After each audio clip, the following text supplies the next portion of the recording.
What's up, everybody? We wanted to take a quick moment to remind each of you to please like, share, comment, subscribe to the podcast.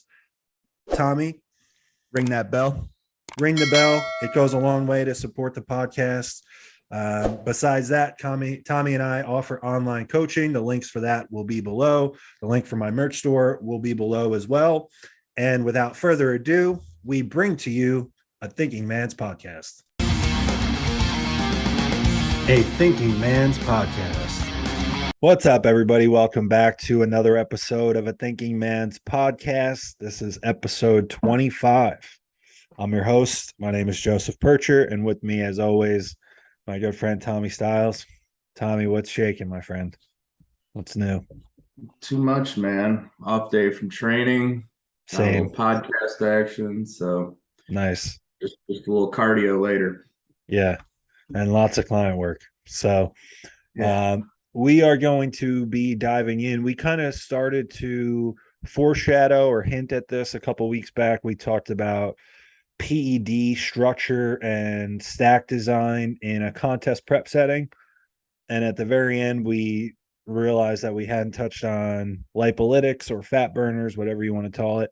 And then we decided we would just do an entire episode on it. So this one may be a little bit more brief than what the audience is used to, but also Tommy and I decided we're not going to extend it and just continue to rant like we did last week if there's no additional value to be had. So we're going to touch on some of the core tools that you would use in a fat loss or contest prep setting.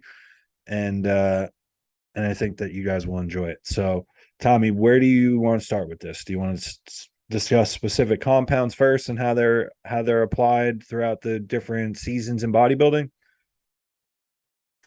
Yeah, I mean, we can roll right in with timeline. So most of the things we're talking about in this episode are going to apply to contest prep. I just don't think, Clen, T3, Yohimbe are really necessary in maintenance phases or off-season phases. So having, just like I talked about with the cycle design, having your pre-established timelines is going to set you up for the best success. Kind of having an outline of when these things might go in.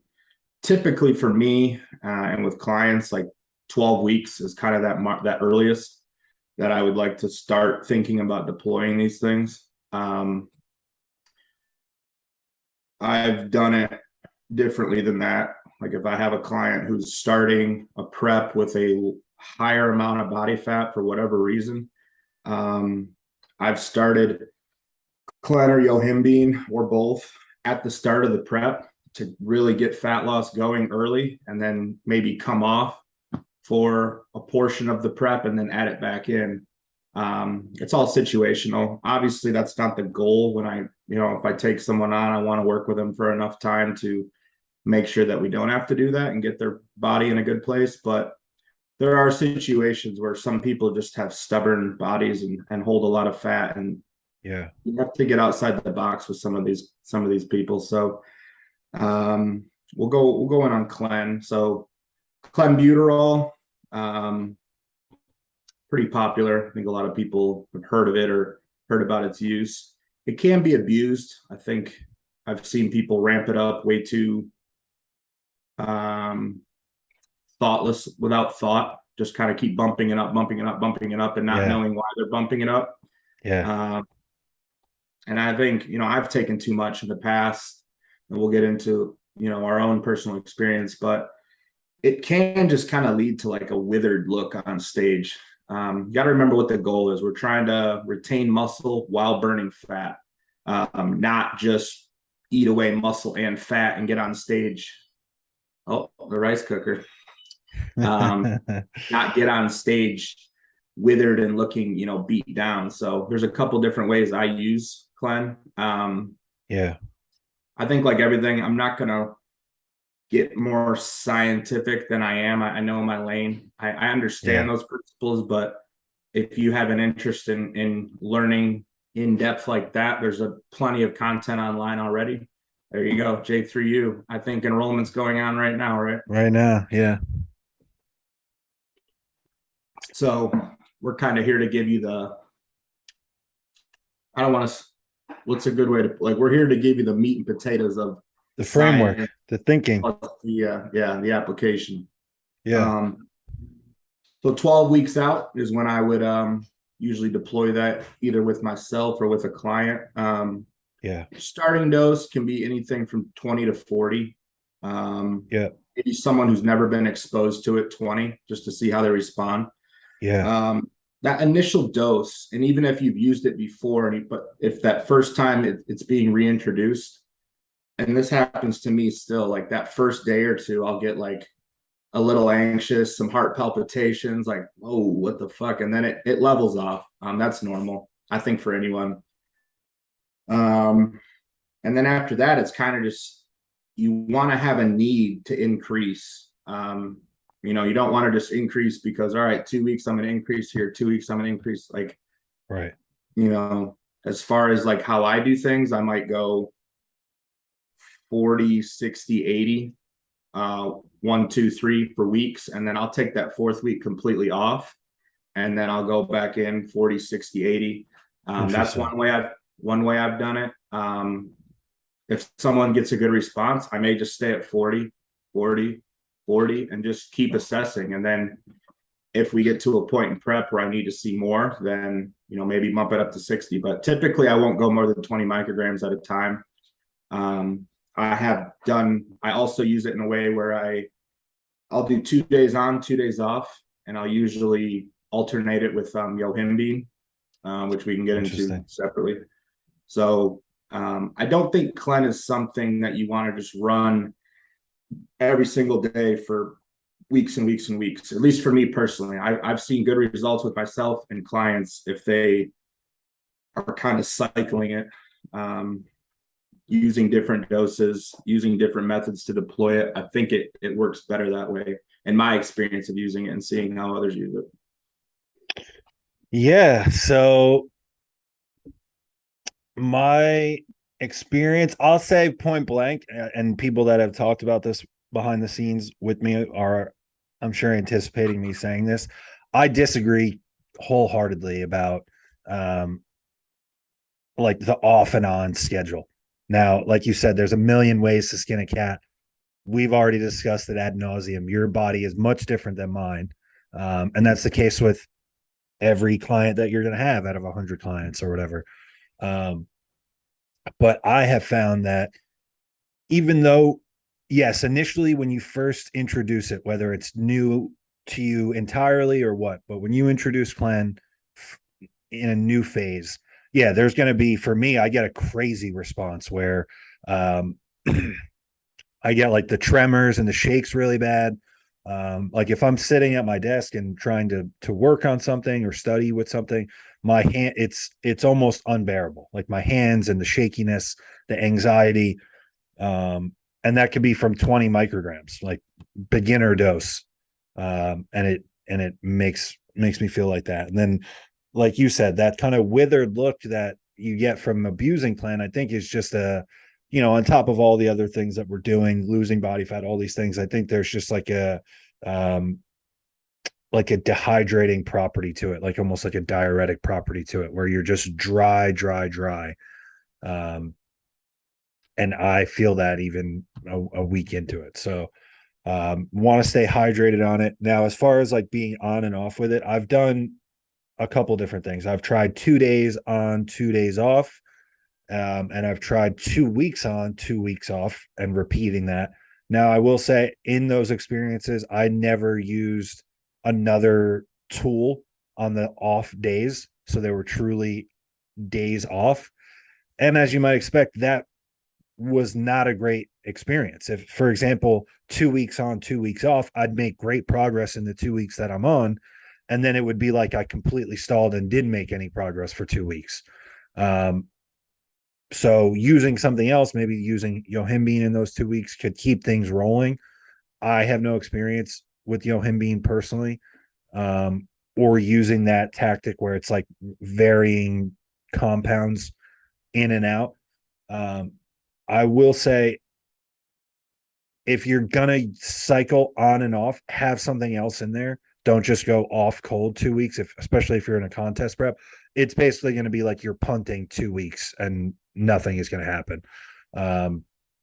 So I would say that, yes, those initial kind of the tremors, the anxiety, all those things will kind of initially go away depending on your dose and your response within like a week or less.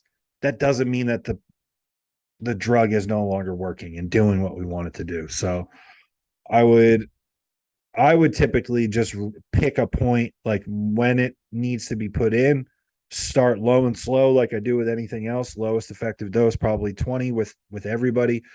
And it's going to stay in and just taper accordingly. Now, because I am probably going to keep it in, for the final 8, 10, 12 weeks, something like that for somebody, the escalations then are going to be more thoughtful and probably more time in between them, because we're on it longer. I want to stretch out more time in between those increases. So, yeah, I mean, I don't want to give like a general template on how to do it, but if I start somebody at 12 weeks out and they're on 20, again, you're just going to go by their response. But I would say 80 or 100 micrograms on the top end of like high level, heavy male enhanced bodybuilders, like 220 plus. Because it seems like those guys, and you probably recognize this with yourself too, like being one of those guys, it feels like you bigger guys like that are more resilient to some of the stimulants specifically, like even just your caffeine dose, your clen dose. It seems like you guys, it just takes more, which makes sense. You're heavier, so it, on a per gram or per pound basis, you need more. And I think generally it's an awesome tool. Besides it being a good fat loss tool, there actually is some like anti-catabolic / anabolic properties to it. How much can you notice of that when you're on all these other compounds? I don't know, but it's a cool property of the drug to have, knowing that it's like we're trying to burn fat and retain the muscle that we have. So, yeah, it's pretty much a contest prep staple. And I think generally, especially if you're not someone that you have like a pre-existing heart condition or overly sensitive to stimulants, I think it's a pretty low risk drug, and you're going to get a really good return on it in a fat loss phase. So yeah, clenbuterol, all good stuff. What did I miss? What did we miss? What's the highest end? What have you seen? Like talking about abuse, what's the highest you've gone? What's the highest that you've seen? I have done a 2-week stretch of 120, which was entirely too high.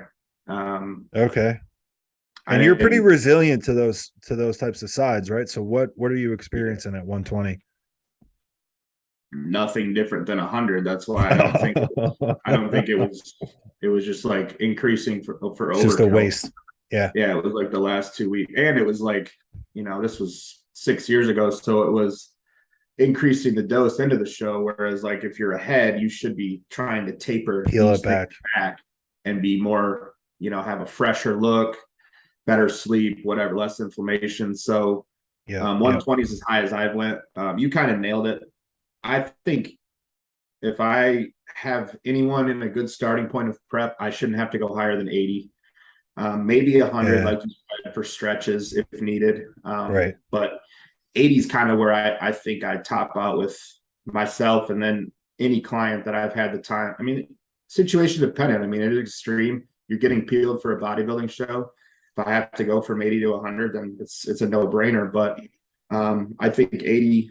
I wouldn't want to see someone on 100 for like, longer than 2 or 3 weeks tops. Right. Personally, I think considerations with clen, cramping can happen. So yes, I usually have people, if they're not already taking taurine, I'll have them supplement with that. That can kind of help. And then obviously managing electrolytes with sodium. Staying hydrated. Hydration's key. Potassium's a big one. I think that can get messed up with prep, depending on how the diet's laid out.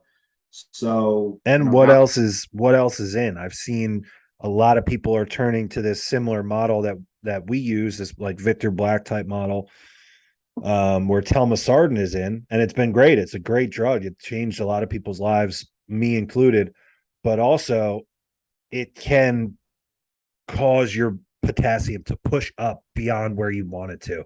And that's something I've actually seen within myself. So it's like you have to dial that back and really not use drugs as a band-aid and really look at all your other lifestyle habits. Like if I can't manage my blood pressure with 40 milligrams of telmisartan because my sleep sucks or my diet sucks or whatever, like I need to nail all those other things first. But little tangent aside, yes, that's depending on what you have all in. Potassium is definitely kind of an underrated consideration.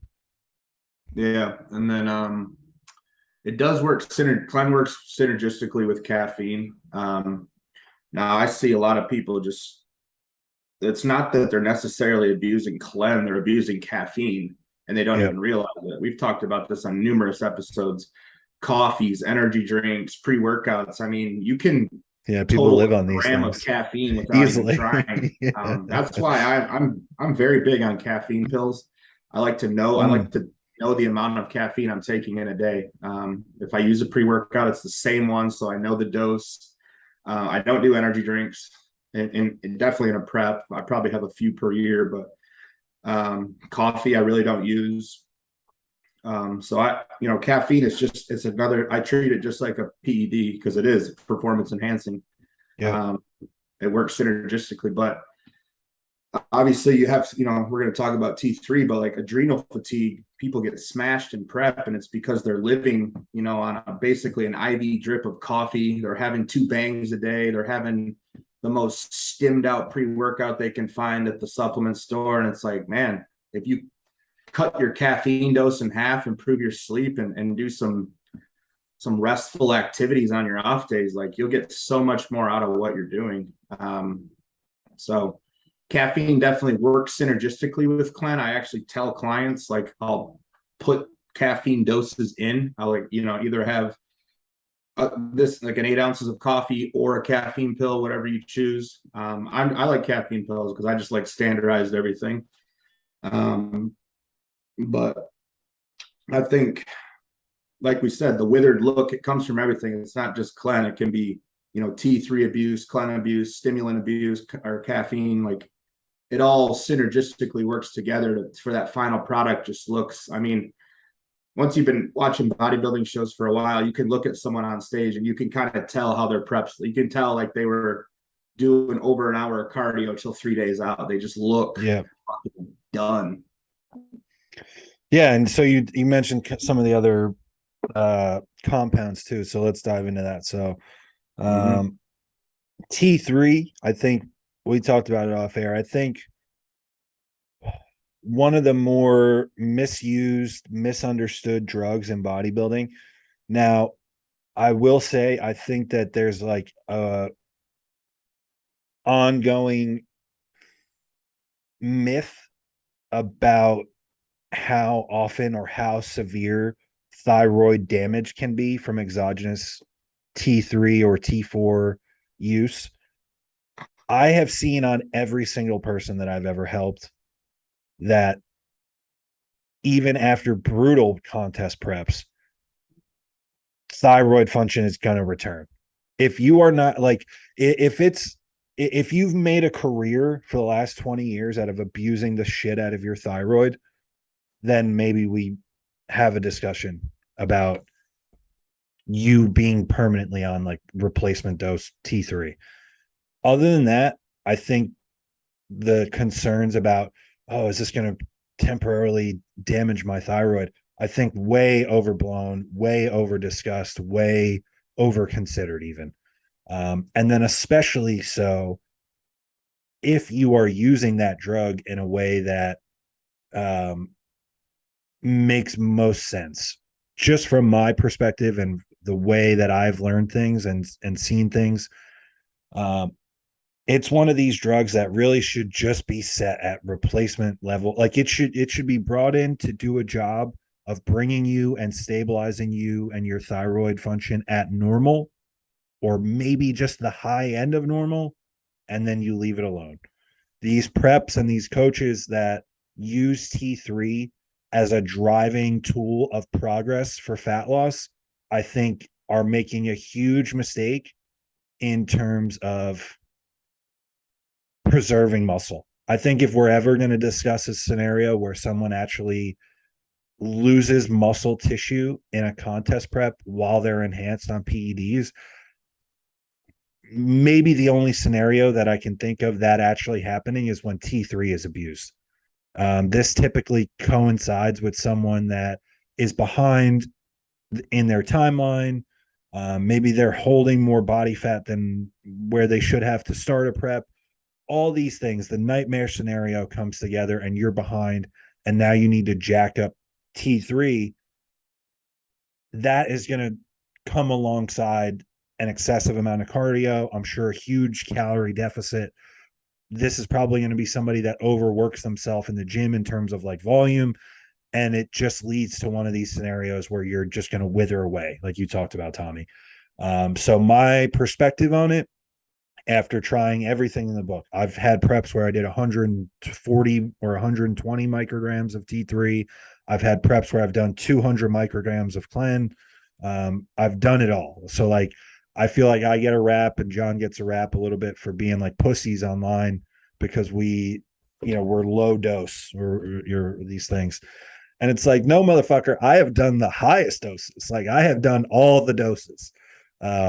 This is what seems to be the best combination of results and not putting yourself in an early grave. So for me, it's 25 micrograms. And then that's really for males. I'm going to set it at 25 and that's going to be it. In contest prep, if you don't have an opportunity to make these calls based on actual blood work, a good couple signs that someone's thyroid has started to slow down or adapt to the deficit is if they start to feel core body temperature noticeably lower. This is going to happen gradually throughout prep where you start to feel colder because you don't have as much body fat.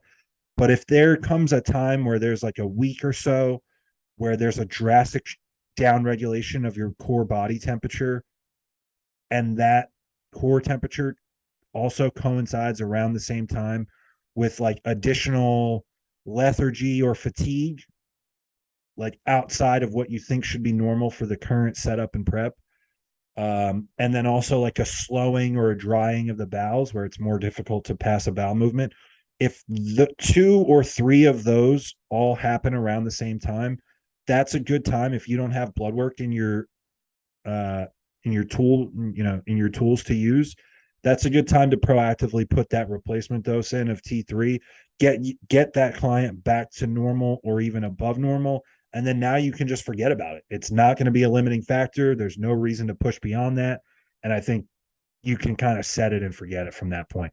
And it's going to change and depend on that person as far as like, where do I put it in? Well, the timeline, it just depends on where that person started prep, when they start to adapt to the deficit, and all these things. But typically, I'll say for me, if I start a prep at 20 or 24 weeks out, usually somewhere about halfway through that, I need to implement a replacement dose of T3.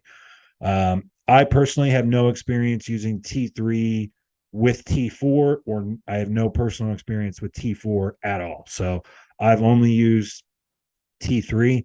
I think in some of John's teachings, he's now discussing applications where you would use a combination of T3 and T4 together. I have not caught up with that information that he's put out yet, so I'm not going to speak on it and make myself look like a fool. So T3. What did I miss, Tom? What do you how do you view things? And what have your experience has been like top end dosing? My top end dosing was, I believe, 65. Okay. Which is just too much for me. I think the more muscle you carry, the less T3 You need. Yes. Especially, it just depends on your body type too. Like I'm not somebody who holds a ton of body fat. Right. So T3 with me, if it just gets left in, and then I've experienced this pretty much every time I've used it, that it almost has to be like paid attention to, and like I've never done this, but I've seen it done by like other coaches, and I've talked to other guys that like when you hold a lot of muscle, not saying I hold crazy amounts, but almost like on days where you're refeeding, it's almost like wise to pull T3 completely out for 2 or 3 days. Because when you have a highly adaptive metabolism normally, you add in T3.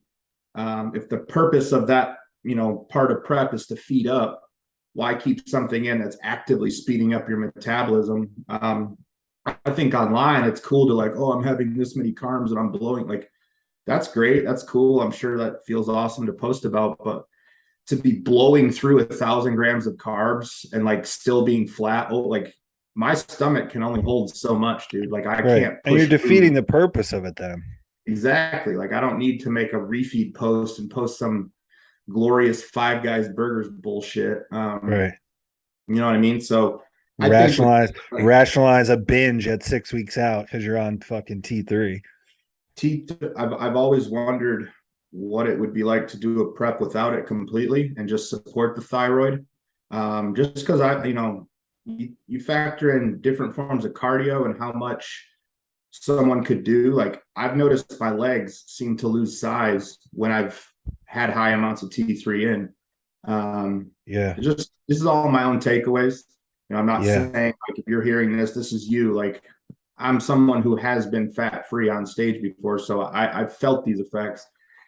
And then I know I pushed it too far at one prep with fat burners and T3 and just the deficit in the cardio because I reversed, and for 4 weeks I put on 20 pounds, but I still had contest condition. Like it took me that long to fill out.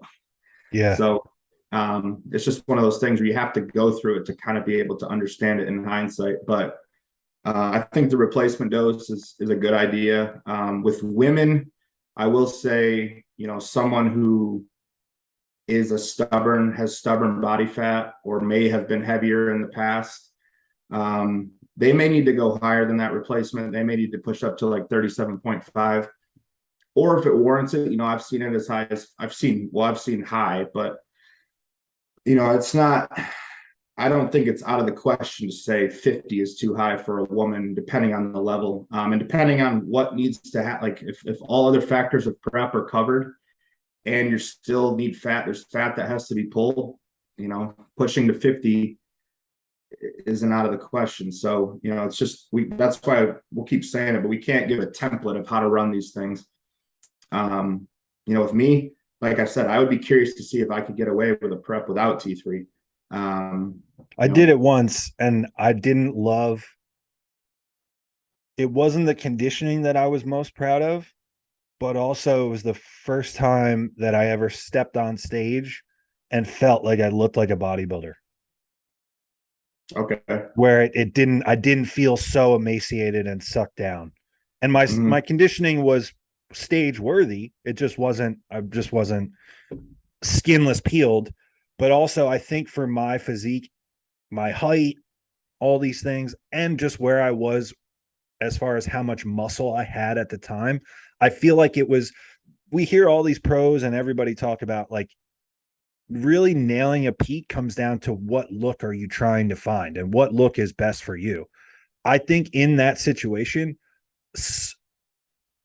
sacrificing 1 or 2% on conditioning to have like some fullness and some pop was something I really enjoyed. And that the only time I ever had that was a prep that I didn't do that. Now I don't know who's to say if it's, the same correlation or what. But I think, just a friend here, candid moment on camera.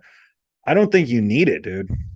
Yeah. I would be super interested to see you. Like you're one of the first body types that I think of, like ton of muscle, tall guy, naturally thin, no problem getting in shape. Like, man, I think you could probably go without it. I think maybe if and if you wanted to try, different ways, I would say that you would be someone that could probably see a benefit just from 12.5 if you felt like those or saw on blood work that it was a little down regulated. But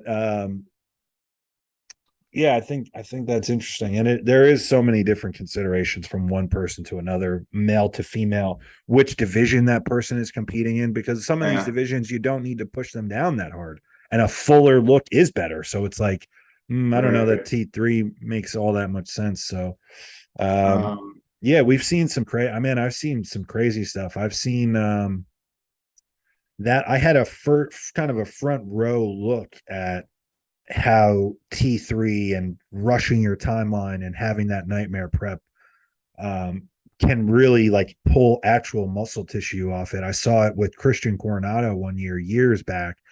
He was with like a well-known coach who I don't even think helps men anymore, but at the time he was kind of known as just smashing people with T3 and clan. And Christian with this coach was up to 200 200 clan and 200 T3. And like, it was like, he could tell you about it, but it was, I think to this day he talks about it's like there's muscle that he hasn't really even gotten back yet from that, like a certain look to his frame. So it's definitely something to be careful with. And again, man, because we're coaches, it sounds silly, but that is one of those drugs and considerations of when to put it in, pull it out, dosing, all that. It just will make your life so much easier to have a good coach do this for you. Like, you're not going to have any clue, really. Like, even me, like even us, we coach other people, and I still, like, I'll be in prep and I'm not even gonna, I'll give John the feedback that's required because I know what he needs to hear as far as like what he's looking for. But fuck it, I'll send it off to John and let him tell me how much to use or when to put it in. it's definitely one of those things, like all things, that if there's one thing more is not better, it's T3, because we're talking about muscle loss. Yes. And I don't see this too much in females, but with men especially. I remember Jake Wilson, like, when you have, like, the goal with prep is to make the muscle push into the skin, so tighten the skin to the muscle, not have muscle atrophy to where now the skin is like loose and not Yes. on the muscle. And you really can't see that until it's like happened, and then you compare to pics and it's like, wow, my legs are down 3 inches of circumference. Right. And I remember hearing Luke Sandow talking on a podcast about how his legs would just wither away from cardio and T3, and he was able to drop T3 and able to keep that leg fullness and get peeled still. Because, like you said, the conditioning is going to look better when the muscle hasn't withered away. Well, that, and it's like the conditioning looks better, it pushes through better when you're full, when like you just said, like when you have a big full bursting muscle, it's going to push against the skin and you're going to see everything. Good luck trying to show conditioning when you're dried out and withered. There's nothing to push against the skin. And then, like, for you, like we were talking about before, you nailed it. Muscle is the most metabolically demanding tissue that we have on the body. So if you're walking around like you at 260 pounds lean with lines in your ass, like, you don't need T3, dude. You got all that muscle that's chewing away at calories all day, every day, just sitting there. Right.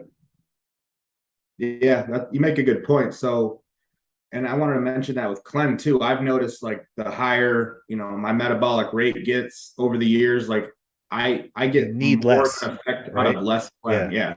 So when I was someone who wasn't as heavily muscled but still had the same amount of body fat, right, I had to work harder to lose that body fat. Yes. Where now it's, and this is what we always talk about, it comes down to the profit. This is why bodybuilding year round is so worth it, because if you can get your caloric start point higher each year before you start a prep, you're giving yourself a bigger pie to work with, to where, I don't want to say prep gets easier, but it's definitely, like, I will say it. I think prep should get easier. Yeah, I don't want to say those words. I think our perception of it. Perception is definitely a big part of it. If you are advanced and you've done at least 5 seasons of legitimate contest preps, with at least a handful of them resulting in you being just completely dug out, there's a good chance that you have done that old school, just fucking go to war and bury yourself type prep that Tommy and I have done and talked about, to where once you have that experience and then you continue to get better, you continue to put muscle on your frame, you continue to be able to eat more and handle more food, get lean with less and less output, all these things should trend towards making things better. And at this point, if you're a serious competitor and you do not have a coach that is proactively discussing fatigue management and managing the different variables of prep, again, for someone that is advanced, you are behind the eight ball, and you are most likely going to lose to someone on stage that did have a coach that managed those things. Now, for everyone that's 7 years or less into competitive bodybuilding, wipe the last 4 minutes from your memory completely.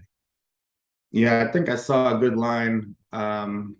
Jordan Peters yesterday, he put out a training video and he said, like, this is advanced. If you haven't put on 15 to 20 pounds of stage weight, this isn't for you. And I thought that was a really good way to like deliver good info, but also say like, hey, if you're new or you've done one show, like this is way over here. Like bookmark this one for next year or 2 years from now. 5 years from now. Yeah, exactly. So but yeah, T3, I mean, there's a lot of consideration. I think doing things, so what, just to kind of like cover it, why does our T3 the conversion goes down in prep? Because it's stress. The human body is not designed to get contest peeled. That's not what it's designed to survive. So when you're putting in an environment where your output is high, your input is low as far as calories, it will down regulate the thyroid in an attempt to survive. It's not, it's going to preserve mass in any way possible. We're defying what the human body wants to do naturally. So that would be the need to supplement with T3. In a perfect world, if I would, and I'm sure I have 1 or 2 clients who would get blood work right around the time I was thinking about deploying T3, which is going to be that 10 to 12 week out mark. Beautiful. And if it's low, then it's like perfect. Like I know I need this right now to keep my prep rolling smoothly. Obviously with budgeting and like, I don't want to add more stress to a client's life by making them get blood work. So it's just a consideration. Like you said, you gave some of the symptoms to look for, insomnia, bowel movement slow down.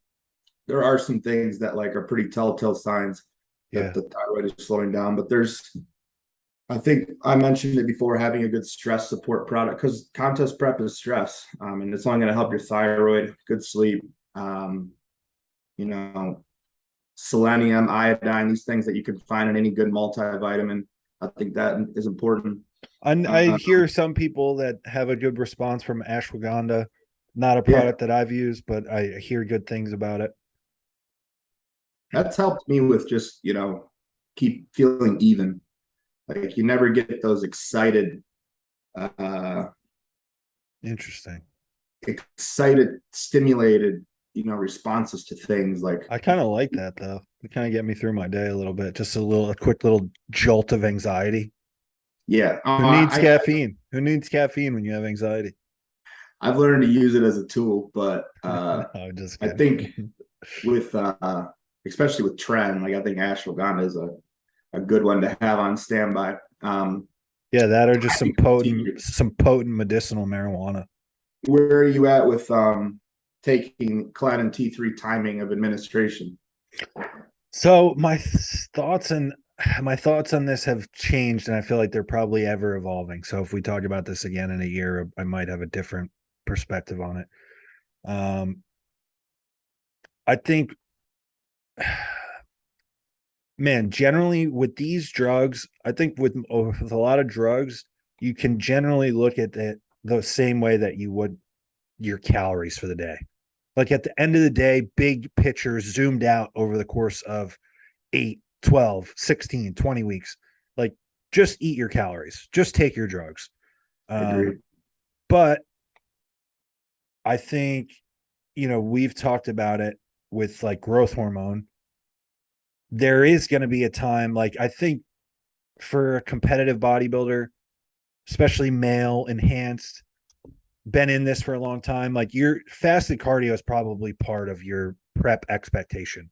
So if that's the case and it's not going to completely derail like your schedule and your sleeping and everything, I think your entire clen dose, your entire T3 dose, and then, depending on how much total growth hormone you're doing, but like 2 units of growth, all first thing in the morning, and then going and doing like your morning routine, like fasted cardio, stretching, posing, all that stuff. I think that's probably the best and most sustainable, consistent way to do it. You're there at home before you leave the house.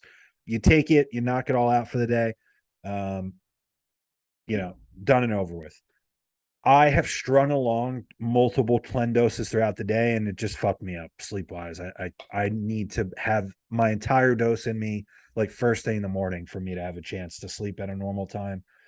And I think even if you are one of these people, like I know people that are like, I could have a big cup of coffee and fall right asleep. And it's like, okay, maybe that's true, but your sleep is still disrupted. It doesn't mean that your sleep quality is good. And I would make the same argument about taking Clen throughout the day or later in the day. Maybe you can fall right asleep, but I think because of the stimulative nature of the drug, it's probably going to compromise the quality of your sleep. And then I've had conversations recently with John where he has a rationale for splitting the T3 dose, like first thing in the morning and then halfway through your day. So if you're up at 6 to do fasted cardio, taking it that second half of the dose, like 6 hours later, like around noon or 1, could be good. And then it also, that's not so late where it's going to make you like stimmed out and keep you up late. So multiple ways to skin a cat. I think for me, with the people that I help and what I'm comfortable with in my experience and my skill set, I would just have everyone take their total Clen and T3 dose first thing in the morning fasted. If you're taking growth hormone, take that then too, and then go knock out your cardio for the day. Yeah, I'm on board with that. I used to do the split Clen with clients too, and I found that it was just like I'm giving them something that they could potentially forget and mess up. Yes. So why not just simplify their process rather than maybe I get a micro hair of progress because I split it. You know what I mean? It's just you're splitting hairs at that point. T3, I agree on the split dosing. I think if it's above 25, I think if it's 25 mics, just take that all in the morning. If you're north of that, then split that dose. Is my thoughts. I think I wouldn't have thought to phrase it like that, but I think as far as takeaways, that might be one of the best ones from the whole episode. I think I'm stealing that from you, and I'll probably use that moving forward. I think that is a good way to delineate whether or not you're splitting the dose or not. Yeah.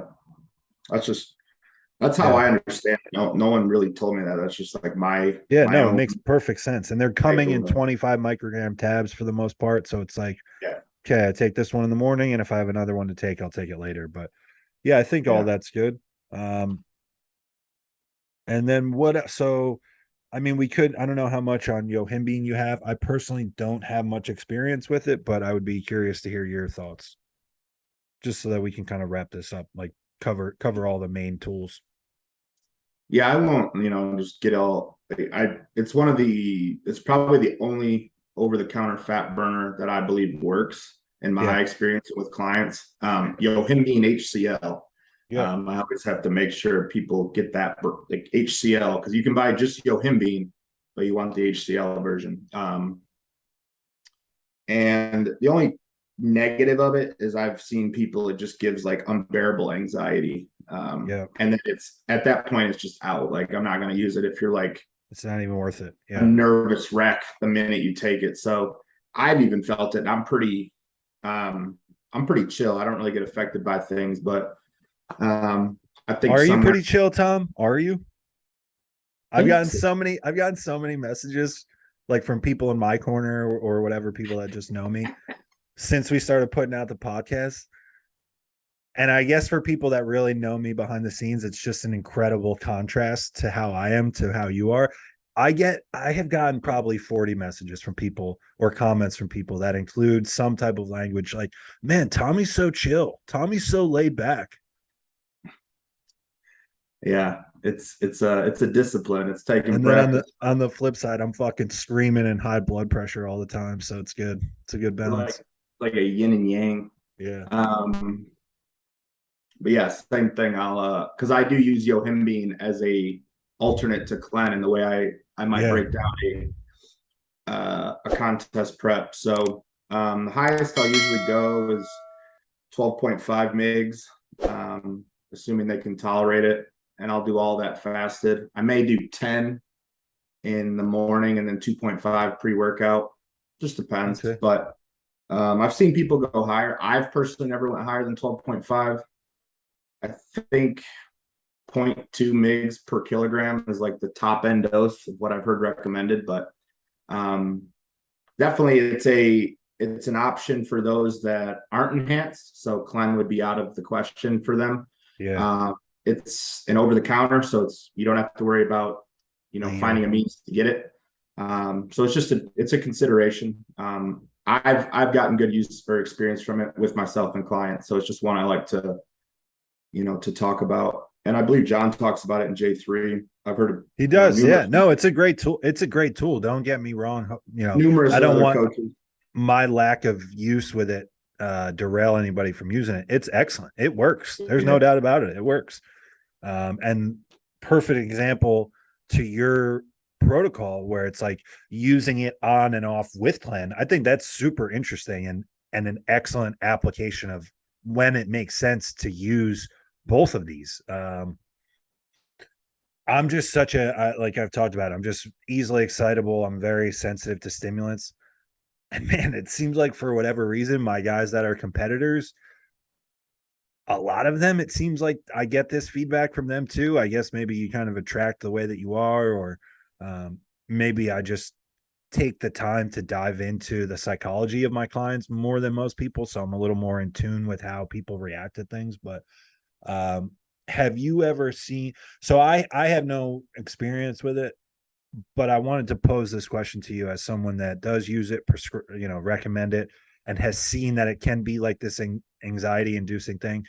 Do you have any experience with yourself or recommending to clients to use theanine alongside their stimulants or Yohimbe or anything? Because I have seen that for some people that can help kind of dial that anxiety back a little bit while still getting like the performance enhancement of like being stimulated. So do you have any experience with that with Yohimbe or stimulants in general? Not that ingredient in particular. It may be in Okay. the product I have people use from Leviathan called Visor. Okay. That has several adaptogens in it. Okay. Rhodiola rosea, ashwagandha, all these Okay. things just to kind of combat anxiety and That stress. sounds like a good conscious formula. So theanine might be in it, but I've read up on theanine and it's been in products I've used. So Yeah. I can't speak on it as a standalone with Yohimbe, but Yeah. anything that's gonna support stress and help with anxiety, it can't hurt to have in play. Yeah. My experience with the people, like it's cut and dry. Like they're not affected, or they notice it the first day they take it, they notice it the second, third day, and then it's completely pulled after that. Like, I mean, Now, Yohimbe is in are those some people, for those pre-workouts. people that are not, for those people that are not getting anxiety from it, are they still getting like the stimulated benefit from it? Mm, Or is it that people are just resilient to it entirely, so they don't get side effects, but they don't necessarily get the benefit? I think the benefit is the fat burning. I don't like in my use of it, I don't really get a ton of stimulation. I just get really like Okay. Interesting. I feel like the thermal effects, like I'm hot, Yeah. I'm sweaty, I'm flush, I'm like, Okay. which kind of that feeling can cause anxiety. I feel like, when you're like Yeah. Yeah. uncomfortably hot and you're starting to sweat in a situation where you don't want to sweat, like, so I think the cause of the anxiety is different with people, but for people who are used to a lot of stimulants, the most people I've seen that have issues are people who like don't even use caffeine. Like they drink tea, like they don't have caffeine at all. Right. And I have to like encourage them to have caffeine and prep as needed. Yeah. So All right. yeah, that's fat burners. I mean, Lipolytics 101. Make sure you use they like the fancy word in the YouTube title. Lipolytics jumps out at people, makes us look smart. We should have worn glasses for this. Yeah, I don't know if that would help me look smart, but I have a pair over there. Those blue light blockers. Sometimes I wear them just for style. Yeah. Mine, you can't see my eyes when I wear mine on camera. I kind of like that. Yeah, no, it might You give got to talk after. You got to send me that. You got to the send me viewers the a brand. weird look. But Yeah, it's that poker Yeah. face. But yeah, anyway, we could rant for another 20 minutes. I think it's better off to leave it concise. We're to the point. We hit the points that we wanted to. I think there are definitely some good takeaways. And if anyone that's listening to this, I think anyone that listens to this and they coupled it with our PED stack design for contest prep episode, and then any of the episodes specifically about individual drugs, whether it was the growth hormone episode or any of these things. I think we're starting to lay a pretty good foundation for anybody that catches these podcasts. So that's everything, guys. Continue to support the show. Leave us comments. We're always going to have Q&As as part of the rotation. So literally on any episode that you come across, if you're on YouTube, leave us a question. We'll eventually get to it and answer it on the podcast. And that was Fat Burners 101. For Tommy Stiles, I'm Joseph PIRCHER. This was a Thinking Man's podcast. And until next time, we are out. A Thinking Man's podcast.